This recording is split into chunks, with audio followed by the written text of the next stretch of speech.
Assalamualaikum warahmatullahi wabarakatuh. Alhamdulillah wassalatu wassalamu ala rasulillah la hawla wa la quwata illa billah amma ba'd. Kaum muslimin wal muslimat yang dirahmati oleh Allah Subhanahu wa taala. Alhamdulillah di hari yang ketiga ini, di bulan suci Ramadan ini, mudah-mudahan kita masih diberikan kekuatan oleh Allah Subhanahu wa taala dan masih diberikan kesehatan oleh Allah Subhanahu wa taala. Dan mudah-mudahan rahmat Allah turun kepada kita semuanya, amin ya rabbal alamin.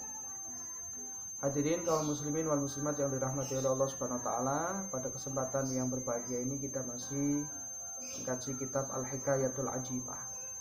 Kitab yang menerangkan tentang cerita-cerita yang atau kisah yang sangat menakjubkan. Pada kesempatan ini kita akan menyampaikan hikayah atau cerita tentang memenuhi hak ibadah kepada Allah Subhanahu wa taala. Kaum muslimin wal muslimat yang dirahmati oleh Allah Subhanahu wa taala, bahwa ibadah itu merupakan puncak penghambaan seseorang kepada Tuhannya.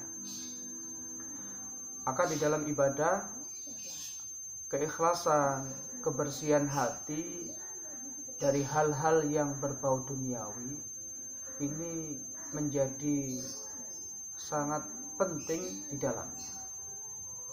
Oleh karena itu kita simak dan kita dengarkan cerita yang disampaikan oleh Imam Al-Quli. Bismillahirrahmanirrahim.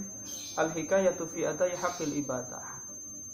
Hikayah atau cerita tentang memenuhi hak ibadah kepada Allah Subhanahu wa taala. Hukiya anna 'abidan dakhala fi shalah. Diceritakan bahwa sesungguhnya ada seorang hamba yang sedang melaksanakan sholat. Falamma wasala ila qali iyyaka na'budu. Kemudian setelah sampai kalimat iyyaka na'budu, khatara bi bali annahu 'abidun haqiqah.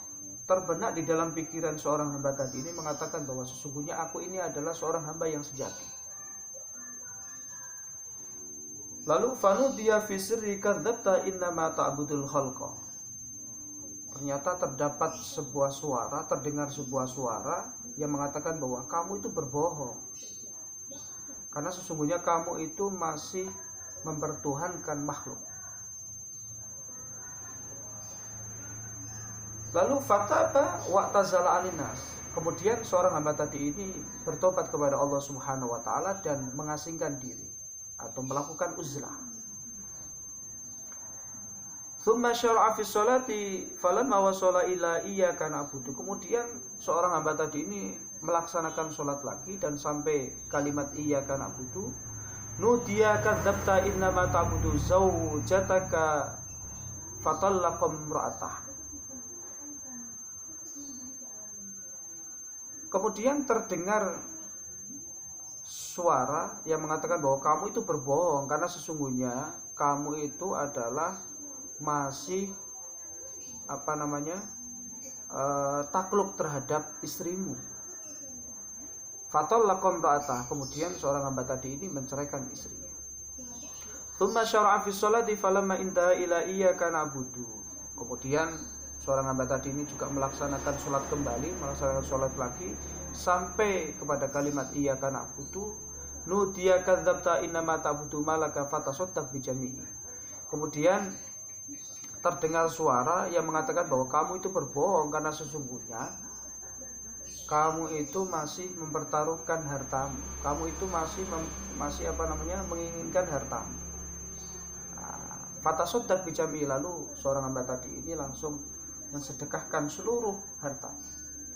Tsumma syara'a fi sholati falamma wasala ila iyyaka na'budu. Kemudian melaksanakan sholat kembali, melaksanakan sholat lagi sampai pada kalimat iyyaka na'budu, ya. Nudiya kadzabta innama ta'budu thiyabaka fatasaddaq biha ila ma la budda minhu. Lalu terdengar sebuah suara, kamu itu berbohong, karena sesungguhnya kamu itu masih menginginkan semua pakaianmu. Fatasaddaq biha ila ma la budda minhu. Kemudian seorang hamba tadi ini mensedekahkan seluruh pakaiannya kecuali satu potong pakaian yang dipakainya. Tsumma syara'a fi sholati falamma wasala ila iyyaka na'budu. Kemudian terakhir dia melaksanakan sholat sampai kepada kalimat iyyaka na'budu, nudiya an sadaqta fa anta minal abidina haqiqah.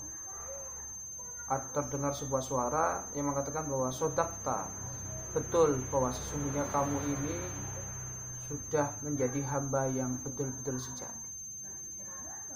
Kaum muslimin wal muslimat yang dirahmati oleh Allah Subhanahu wa taala, dari kisah ini dapat kita ambil bahwa ketika kita beribadah kepada Allah Subhanahu wa taala itu bukan karena paksaan. Ketika kita beribadah kepada Allah Subhanahu wa taala itu kita memang betul-betul taqarrub, betul-betul yakin dan istiqomah untuk mendekatkan diri kepada Allah Subhanahu wa taala tanpa memikirkan sesuatu apapun. All out kita beribadah kepada Allah Subhanahu wa taala. Karena Allah menciptakan manusia atau manusia diciptakan oleh Allah itu wa ma khalaqtul jinna wal insa illa liya'budun. Allah tidak akan menciptakan manusia dan jin kecuali hanya untuk beribadah kepada Allah Subhanahu wa taala. Ini adalah sebuah kewajiban seorang hamba terhadap Tuhannya, terhadap Rabb-nya. Maka ketika panggilan Allah terdengar, maka kewajiban kita harus kita lakukan. Kita melaksanakan kewajiban bukan karena apapun, tetapi karena ini adalah merupakan perintah Allah Subhanahu wa taala. Mudah-mudahan bermanfaat dan kita akan berjumpa di hari yang berikutnya. Dan mudah-mudahan hidup kita ini menjadi berkah dan kita termasuk hamba yang betul-betul sejati, yang muttaqin. Amin amin ya rabbal alamin. Assalamualaikum warahmatullahi wabarakatuh.